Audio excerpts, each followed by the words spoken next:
In this video, I want to have an honest and heartfelt discussion about something that I know that I dealt with for a very long time, and I know you out there are dealing with it as well, or have dealt with it, and you're still trying to get yourself completely and fully out of this trap of being a people pleaser. Why are we always just trying to keep the peace? Why are we always saying yes to things that we want to say no to?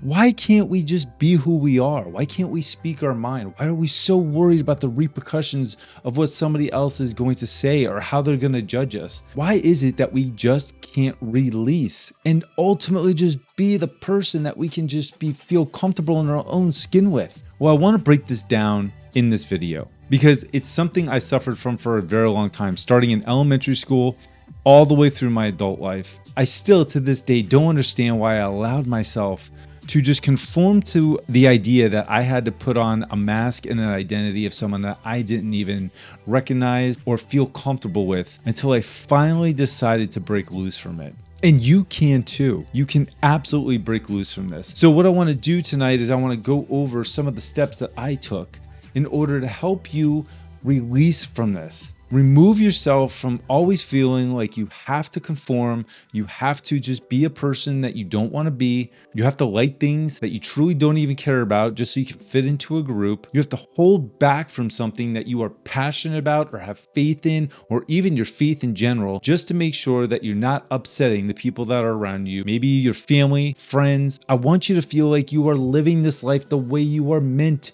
to be in it, the person you are supposed to be, the person that when you finally identify who you are and you can feel free and you can speak your mind and you don't have to worry about the repercussions of what other people are saying, that you could do some good. Because a lot of the times we are holding back from the things that we are truly meant to do in this life, the things that we have a passion for, because we're allowing other people to control how we live it. For those of you who are still trying to figure out, well, is this me? Let's break down just at a base level of what a people pleaser truly is. Well, people pleaser is basically someone who puts somebody else's wants, needs, expectations, and approval above their own. Someone who says yes to things that they truly don't want to do. They don't have the energy for it. They don't have the time for it. It's also someone who's in a conversation and is listening to maybe one person or multiple people talk about something that ultimately they're smiling about, but they don't feel good about it. And probably what those people are saying hurts, but they don't want the conflict. They don't want to speak up. They don't want to make it a scene, so they hold it down. A people pleaser is also someone who needs validation constantly to feel okay. They will do and say things in order to appease somebody else just to get the validation. This is a big one because this is the one that truly messed with my entire life and my identity for 20, 30 years. And that is changing your personality to fit in with a group or an environment, family, whatever it may be. Because when you change your personality and you conform to being someone that you're truly not, just to make sure that you are validated by a group and you keep the peace and you make everybody happy, knowing that you have the satisfaction that people like you, you don't even identify with who you are anymore.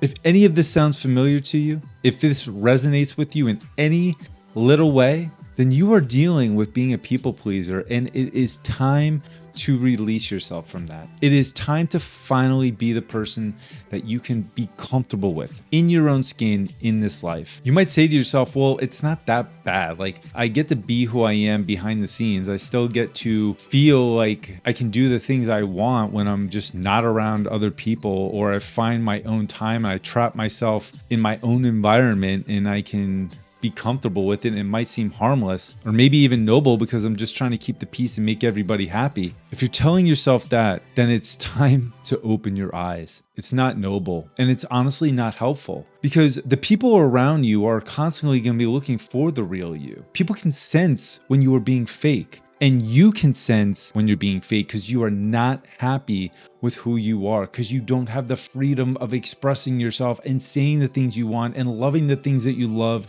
and being passionate about the things that you're ultimately so passionate about. And that passion can lead to the thing that you're supposed to be doing in this life, but you're holding it back because you're trying to make other people happy and not yourself.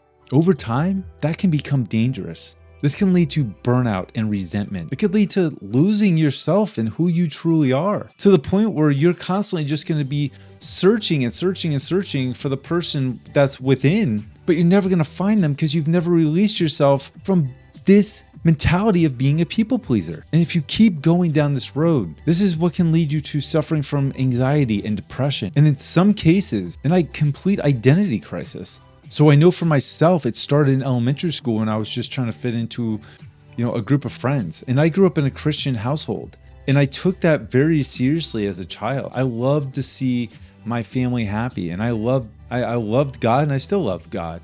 It's a big part of my life, but finding the balance between not wanting to get made fun of because of my faith and not wanting to let my family down because maybe I wasn't being as faithful because I was trying to fit into a group, the identity was starting to lose itself to the point where I just started conforming to some friends and things I truly didn't enjoy because I wanted to fit in. But when I would get home, I would still try to appease what it was my parents wanted me to do. And they were never forceful. This is nothing on them. It was me. It was me trying to find that balance in life. And ultimately, I love church. I've always felt a close connection with God, but I did not know how to fit in with society and friends that did not feel the same way and did not have the same faith and the passion that I did. All the way through elementary, middle school, high school, I was always trying to figure out who I was. What is my identity? Who am I? I know you are out there suffering from the same thing. Unless you've truly released yourself from worrying about the outcome and what people think, you are still dealing with this. And when I got out of high school, I decided to go into the military to kind of fulfill a lot of the needs I had. I wanted that excitement of not knowing what was going to happen next because that was part of my mentality. I loved the adrenaline. I loved that I was going to be pushed to the breaking point. But when I got in the military, I realized I still had the same problem because I didn't know how to fit in. And I still found myself conforming to groups with interests that I really did not have. And I kept making mistake after mistake after mistake along the way. Even when I got out of the military, I kept on going down the same pattern. And those of you out there hearing this is probably sounding very reminiscent to what you're dealing with. And you're constantly going in a flow, but you're going against the current, not with it. And going against the current is so tiring and exhausting. You get burnt out. You feel like sometimes you just want to give up and stop going and just let the current just take you because it'd be easier. But what I just said is kind of the key. It's time for you to give up swimming and moving against the current. Let go and let the current take you. Because you're going to constantly keep going against something that is unnatural. You're going to keep pushing and moving forward in a way that you are never going to identify with who you truly are. And you're never going to break free and allow yourself to experience this life with all the things it has for you because you're holding back, because you keep stuffing the person you're supposed to be deep down and keeping him there because you don't want the ramifications of what it's going to be like when people finally see you for who you are. How do we finally break free from being a people pleaser and allowing us to become the person that God has always wanted us to be, the person that we truly feel comfortable with? Matthew 6:1, be careful not to practice righteousness in front of others to be seen by them. If you do, you will have no reward from your Father in heaven. Don't do good just to do good. Just like in 1 Thessalonians, do it with the right heart. And the right heart is you being true to who you are. Jim Carrey is very famous for writing his $10 million check that he dated in the future, that he would make $10 million for acting services rendered, in which that did happen. I believe it was Dumb and Dumber or The Mask. He got $10 million almost to the date or on the date that he wrote that check. But an even more impactful story by Jim Carrey is when he was in his prime as an actor. He began to take a step back. He started questioning why he needed all the attention and the money and the fame. He actually started talking publicly about depression and just not feeling like he was himself. He had stated that he was always trying to be the best Jim Carrey, but he didn't even know who he was anymore. This is a very powerful quote by Jim Carrey, but it speaks volumes to what we're talking about here. I think everybody should get rich and famous and do everything they dreamed of doing so they can see that it's not the answer.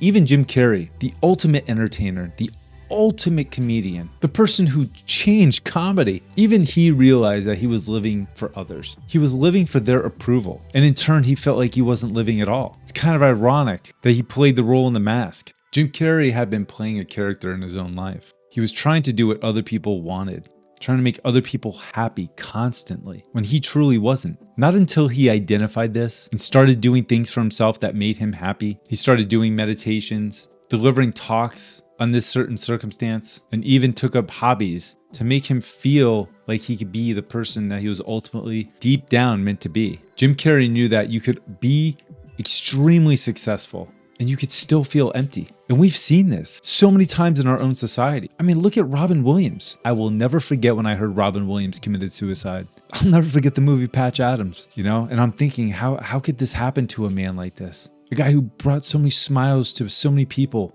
and he was always happy and making jokes, and he seemed like he had it all together. How could a man like that take his own life? I said this verse in my last video. I'm gonna say it again because it's so impactful and it's so meaningful to what we're talking about. But Romans 2:12 says, "Do not conform to the patterns of this world, but be transformed by the renewing of your mind." Stop conforming. Stop feeling like you're not good enough. Stop feeling like you need validation. Get honest with why you feel like you need people's approval. Start asking why. Why do I have a fear of rejection? Why do I need approval? Why do I need to be liked? Why do I have a fear of not being loved? And start looking in your own life and trying to figure out where's the evidence of any of this? Where's the evidence that if I am the person I truly want to be in this life, and I bring out the passions and the things I love, and I start saying no to the things that I usually say yes to, what is the worst that could happen? What is the worst that could happen if I actually say no? Are my friends not going to like me anymore? Is the group of people that I'm with not going to accept me anymore? Something I learned when I started saying no, I got rid of all those people. I don't want people in my life that I have to feel fake around. I don't want people in my life that won't accept me for who I am, that don't like me for who I am. You know what's funny? As soon as I did that, people started coming into my life that liked who I am, that accepted me for who I am. And you have to understand that you're not alone. God is always with you. And when you become your true self, when you finally break free from the chains of the life that you have put yourself in for the longest time because you were too scared to see what was on the other side, you will feel his presence. You will feel enlightened.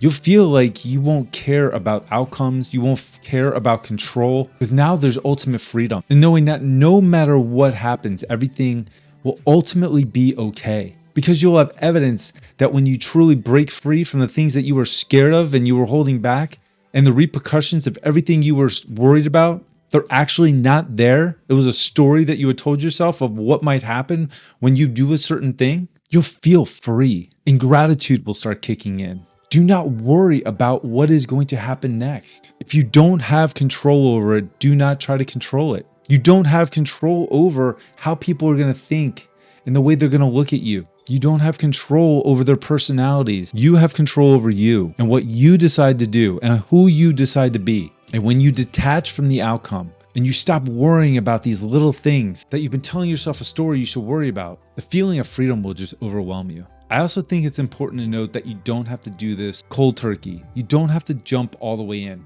I remember when I finally started coming to the realization, I am tired of living this way and I'm tired of people pleasing. And I'm tired of always saying yes to things I don't want to say yes to, or just being in a conversation that I didn't like what was being said and just biting my tongue. I started breaking free in just little increments, speaking up every now and then, saying no to the little things that I felt like I could deal with, opening myself up to opportunities that I usually wouldn't allow myself to. And little by doing it this way, being consistent with it, I rewired myself and I started creating new habits. If you're going to do this in small increments, you have to stay consistent. Consistency is going to be the key. Again, you don't have to change overnight. It's a lot to ask when you've been a certain way for what could be 10, 20, 30, 40, however long, however many years that you have lived this way. It's a lot to ask to change in 24 hours. You're not making a change just to do this for a couple of days. You're doing this to change your life. So do it in small increments. Identify areas that you can just start making these little impacts of changes and begin chipping away and chipping away and chipping away until you can just completely remove all the concrete of the person that you had been to reveal the lively soul that you are, the person that you were ultimately meant to be in this life. When you can truly be yourself, that's when you experience life to its fullest. That's when you experience God and life becomes a lot easier.